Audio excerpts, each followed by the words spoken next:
Hello, my name is Dominic Butler and I'm the lead game designer on Recon Wildlands. In Recon Wildlands, we offer players the total freedom of choice as they fight to take down the Santa Blanca cartel. A few months ago at E3, our 4 ghosts raided a camp to extract El Pozolero, a bouchon of the Santa Blanca cartel. Today, we want to show you another way to play the same mission, taking a stealth approach and using the cover of night to our advantage.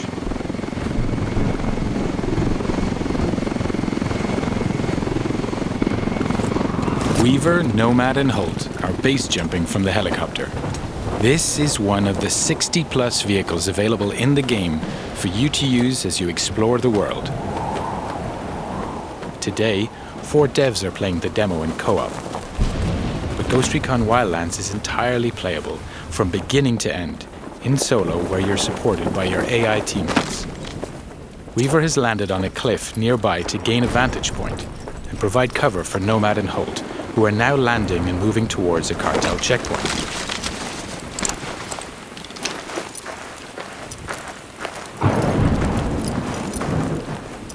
All 4 ghosts are now on the ground. Midas will regroup with the others in the camp. Recon Wildlands features a complete day and night cycle, as well as a realistic weather system which both have an influence on gameplay. Here, for example, nighttime with rainy weather is a perfect combination for a stealthier approach. Ideally, we want to gain access without alerting the cartel, so it's time to be creative. The ghosts know that this truck is being used for local deliveries. If they can take it, they can use it to get into the camp without raising suspicion. Our ghosts are getting into position, now tagging their enemies and identifying their targets.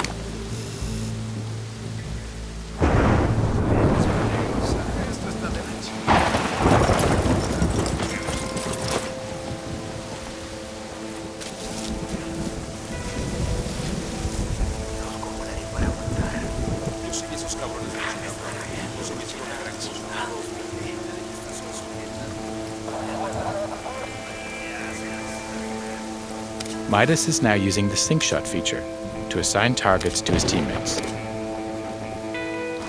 The sync shot makes its comeback in Wildlands and is the perfect feature to coordinate your action with your team. Here we go. And that's a perfect execution. Playing solo, you'll be able to issue simple orders to your AI teammates to achieve the same deadly result. Now Nomad and Holt are going to use the truck to get into the camp without being detected.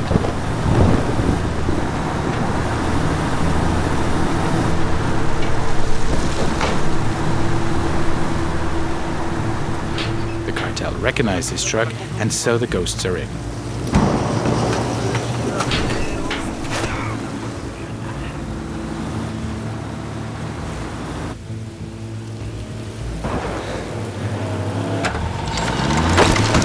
Holt has jumped out of the truck and is preparing a possible exit strategy by placing some C4.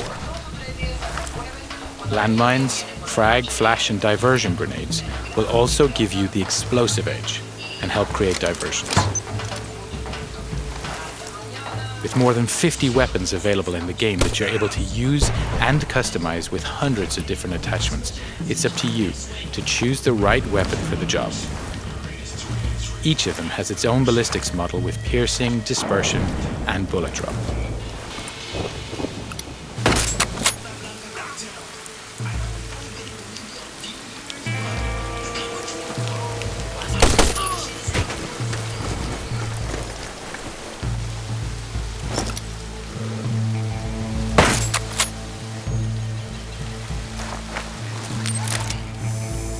Weaver's now deploying his drone to further recon the area.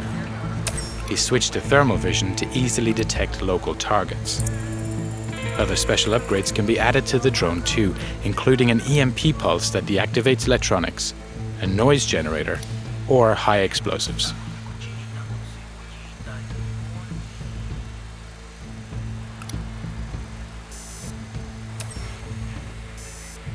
Okay, that's our guy.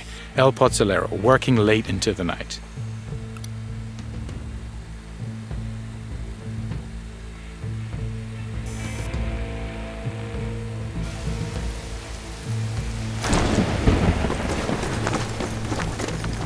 Now that we have his exact location, Nomad is going to park the truck near to the target. In order to complete your mission, coordination and communication are key.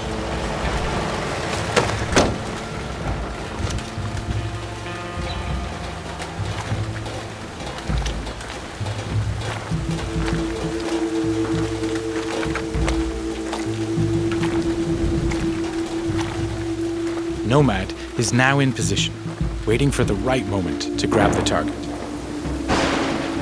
Midas is heading towards the camp to rejoin Holt and Nomad.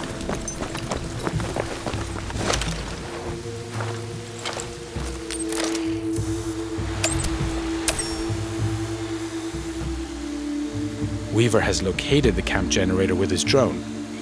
If the team manages to shut it down, they'll kill power in the camp, which will prevent triggering alarms or secondary reinforcements.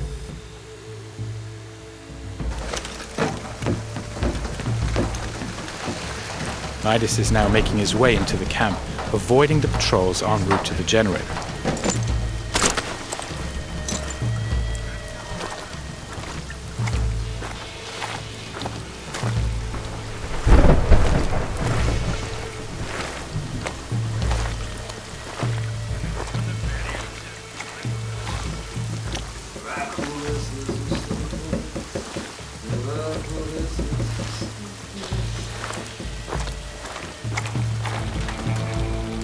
Holt is placing more C4 on the other side of the camp to provide further distraction in case the ghosts need it during their escape.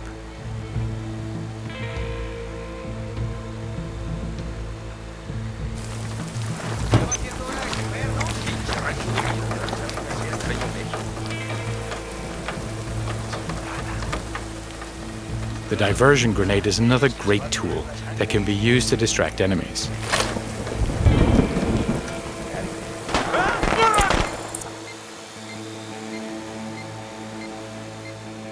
Since we're attacking this camp at night, we can take advantage of each NPC's unique day and night agenda. For example, this soldier here is taking a rest.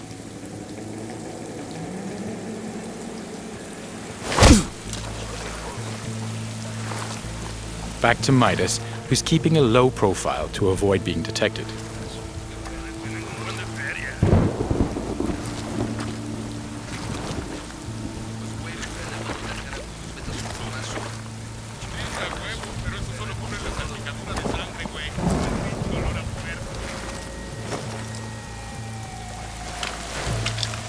Holt is making his way towards Nomad and El Pozolero's location.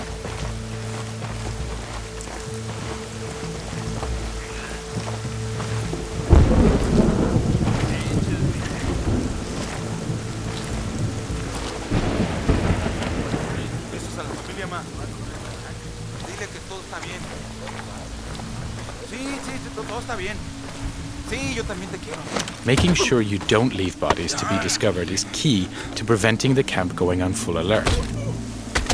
You can grab and drag your enemies away from the patrol path, so when you knock them out, they're out of sight.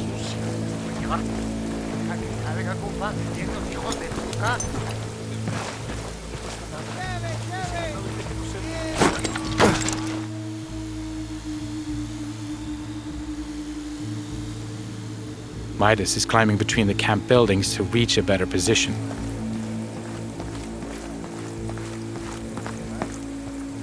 All the while, Weaver continues to provide cover.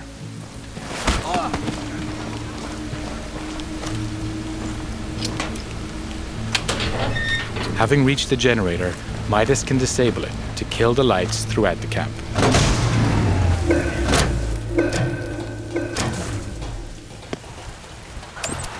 Nomad has activated his night vision to get closer to El Pozolero. Now, while enemies don't have night vision, they will become suspicious as to why the lights are suddenly out. Now, we need to extract our target from the camp. The enemies are now alerted by the noise and are trying to find its origin.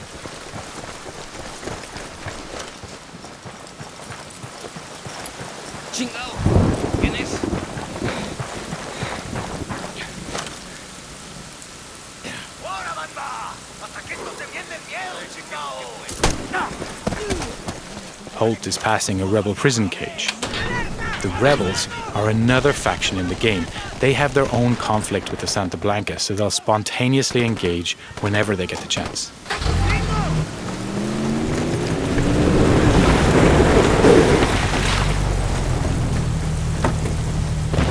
Nomad has just put our target into the truck and is moving towards the exit.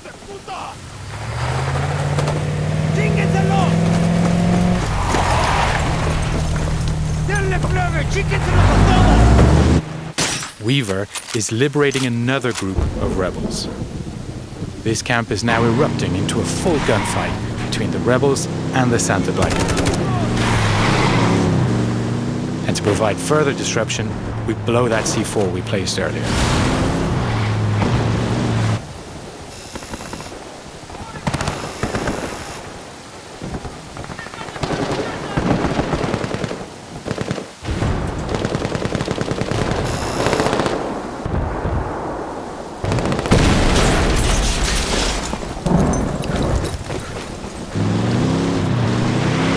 Weaver is now headed to rejoin the others, clearing the last of the Santa Blanca in the wild who were attracted by the gunshots.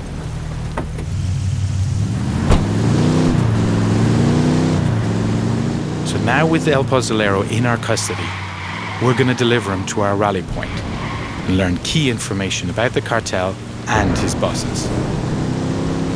That's the end of the demo. I hope you enjoyed seeing our ghosts approaching this mission in stealth. Just one of the many ways you can play Ghost Recon Wildlands. And don't forget to check ghostrecon.com for the latest news and updates on the game.